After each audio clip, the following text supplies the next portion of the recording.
SGIE. Cukup Bapak? Bapak Gibran cukup? Cukup. Baik.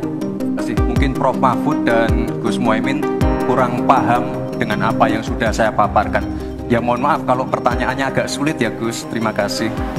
Bukan hanya di satu kota, tapi berada di seluruh. Kita lanjutkan. Ini yang menjadi catatan saya adalah keadilan dalam melaksanakan APBN. Kalau hari ini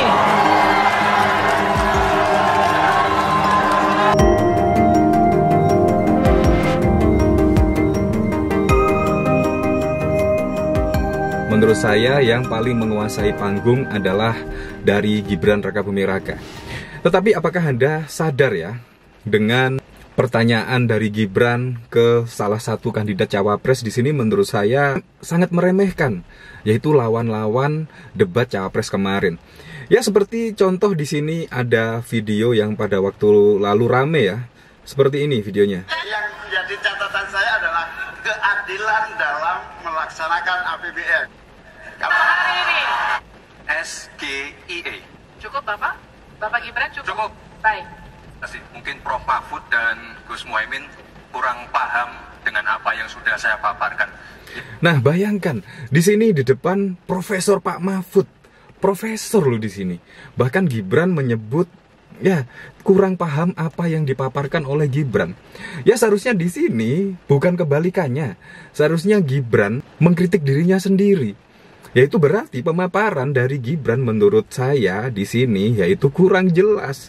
Karena di sini seorang profesor bahkan juga tidak memahami apa yang dikatakan oleh Gibran di sini. Jadi menurut saya yang salah itu siapa? Di sini berhadapan dengan profesor, tetapi Gibran menurut saya disinilah yaitu kelemahan dari Gibran. Yaitu bahkan di sini menurut saya Gibran bahkan ya secara tidak langsung meremehkan lawan debatnya. Padahal di situ juga ya profesor sama ketua umum PKB. Menurut saya di sini ya secara tidak langsung merendahkan lah menurut saya. Nah, Mohon maaf kalau pertanyaannya agak sulit ya Gus. Terima kasih. mohon maaf pertanyaan ini sulit ya Gus. Menurut saya ini juga sangat merendahkan sekali ya.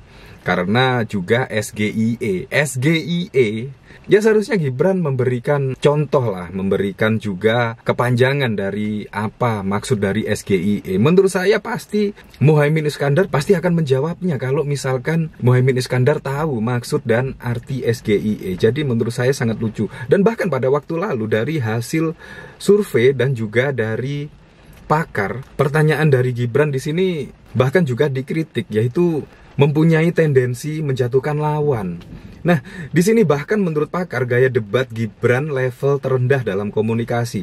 Nah, bayangkan di sini ketika Muhaimin Iskandar tidak tahu dan tidak tahu maksud dari SGIE, bahkan Gibran menyebut mohon maaf pertanyaannya terlalu sulit. Menurut saya itu juga merendahkan lawan debatnya ya. Ya seharusnya dijelaskan lah. Nah di sini bahkan dari Warta Kota Live punya tendensi menjatuhkan lawan pakar gaya debat Gibran level terendah dalam komunikasi. Nah di sini debat calon wakil presiden nomor urut 2 Gibran dalam ajang debat Pilpres 2024 dinilai merupakan level terendah dalam berkomunikasi. Pernyataan Monoho itu dilontarkan ahli atau pakar public relation Muhammad Sufyan yang mengatakan bahwa sejak awal Gibran memiliki tendensi untuk menjatuhkan lawan bicaranya dalam debat semalam. Sebelum ke strategi, logos saya masuk ke etika, etos, dan kredibilitas patos. Yang makro dulu, Gibran secara patos bukan ahli ekonomi bisnis, tegas Sufyan saat dihubungi pada Sabtu 23 Desember. Dirinya menambahkan berdasarkan etos sendiri, memiliki intensi atau niat untuk menjatuhkan lawan bicara merupakan level terendah dalam berkomunikasi. Ya, menurut saya seperti itulah. Saya sangat sependapat sekali dengan Pak Mahfud MD ya, ketika Pak Mahfud MD kan di situ suka sekali berdiskusi. Ya walaupun lawan diskusinya itu dari mahasiswa atau kalangan yang biasa-biasa saja, Pak Mahfud tidak pernah meremehkan yaitu lawan diskusinya dan sebagainya. Menurut saya sangat keren sekali. Jadi di sini menurut saya Gibran ya secara tidak langsung meremehkan lah yaitu lawan debatnya Muhaimin Iskandar dan juga Prof Mahfud MD. Yang menjadi catatan saya adalah keadilan dalam melaksanakan APBN. Kalau hari ini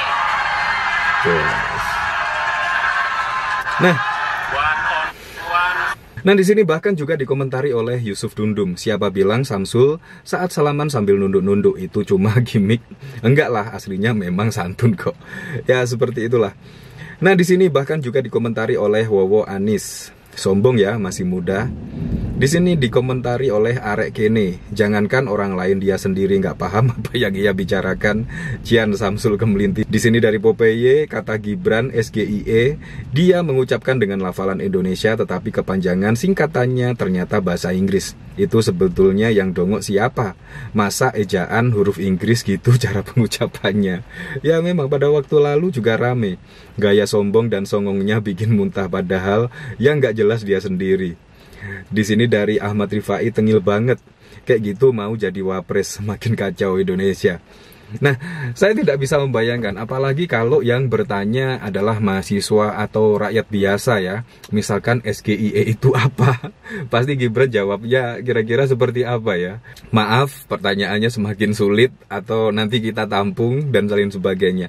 Ya kalau kita ketahui pada waktu lalu yang rame diperbincangkan di media ketika Gibran yaitu tiba-tiba ditanyai oleh wartawan secara spontan.